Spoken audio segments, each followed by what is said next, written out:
ওই ইহুদি লোকটা আল্লাহর পয়গম্বরের কাছে এসেছে।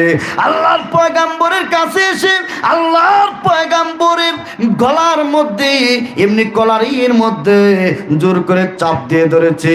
আল্লাহ নবীর কলারের মধ্যে যখন চাপ দিয়ে ধরল, এমনি সাহাবায়ে কেরামগণ আল্লাহ নবীর কলারের মধ্যে যখন চাপ দিয়ে ধরতে দেখেছে, এই সাহাবায়ে কেরামদের মধ্যে হযরত ওমর ফারুক রাদিয়াল্লাহু তাআলা আনহু ছিলেন। আল্লাহর নবীর সাহাবী ওমর ফারুক রাদিয়াল্লাহু তাআলা আনহু দৌড়ে আসলেন।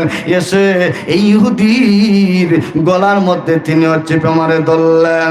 এমনি আল্লাহর নবী লক্ষ্য করে বললেন, ওরে ওমর, তুমি ছেড়ে দাও, লোকটা হয়েছে পাওনাদার, আমি হয়েছি দেনাদার, তুমি তাকে ছেড়ে দাও। হযরত ওমর ছেড়ে দিলেন। ছেড়ে দেওয়ার পরে আল্লাহর নবী বললেন, ওরে ইহুদি, তোমার তো আরো 3 দিন বাকি আছে, তুমি 3 দিন আগে কেন আসলা?